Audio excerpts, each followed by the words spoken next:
was thinking about someone I used to know. My cousin, the Queen, in fact. A tyrant.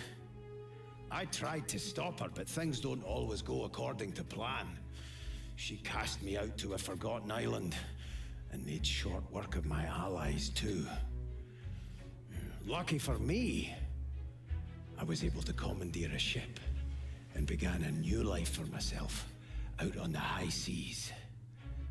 Aye, but I hear that the Queen is at it again, and there's something darker behind her madcap schemes this time.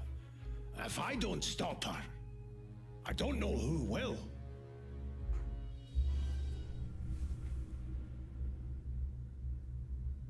Oh, don't stare. How would you look after eons in some ghastly crypt? Your people are rather prone to death. Mine are not. Yet when I emerged from my completely unjustified imprisonment, I found them gone. Our culture forgotten. Any trace of the world I knew all but obliterated. I must even hide my true face beneath an ever-shifting mask for fear you savages will attack me. That is how I wander this strange world. Trying to uncover the truth about a history you primitive people never even knew existed.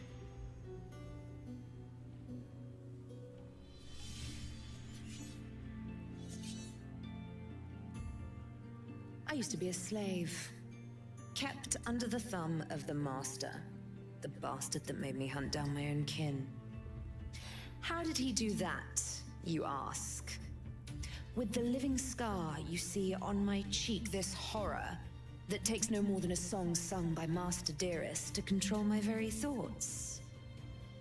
But now the tables have turned. I broke my shackles, and when I finally find him, I will make the Master sing a very different kind of song.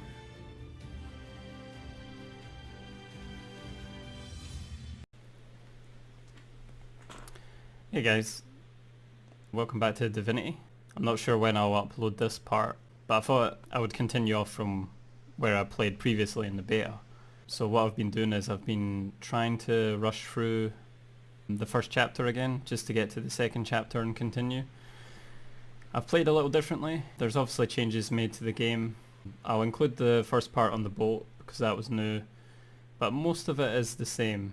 The only differences are I'm playing with different characters slightly. The only same character I have is Sabine, except this time she's a rogue. A bit more backstory on all the characters, so I'll give you a slight update for each of them. I've not pursued it too hard, just what you find out on the island essentially. So starting with Sabine, as we know from previous, she was trying to kill the lizard man. He was sleeping nearby. He was involved in her slavery.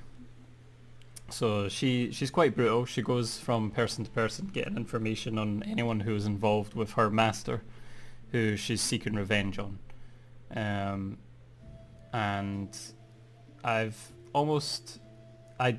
done the exact same as in the beta. I've killed anyone who she's really questioned as well, because I killed them previously anyway.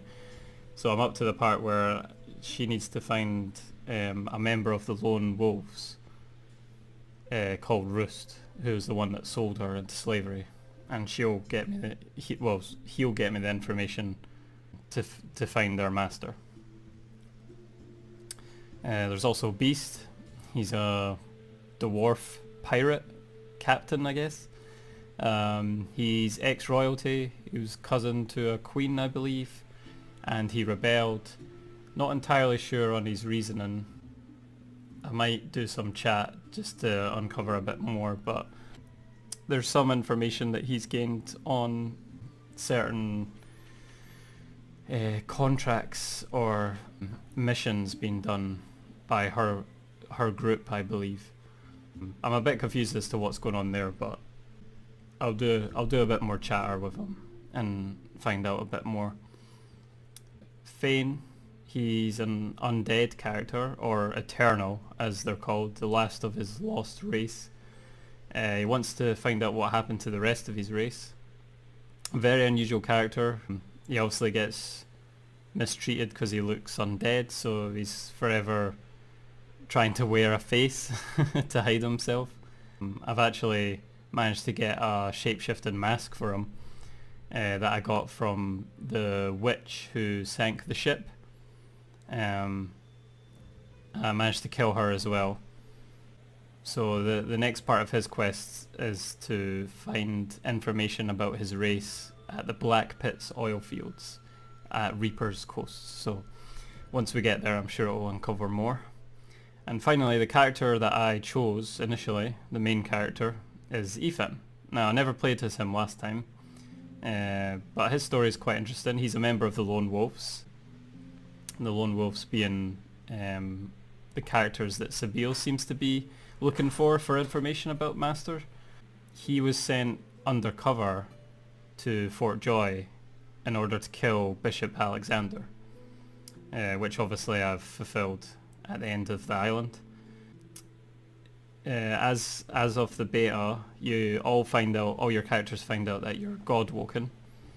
I'm sure the chat's different for each character, but as for Ethan, my god was quite strange. He, god of humans obviously, he wants me to be the only God-woken.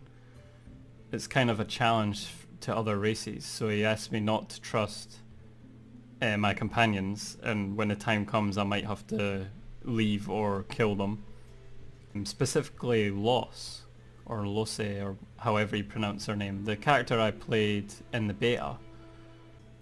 He didn't really specify why, but I'm guessing it's something to do with her harbouring demons.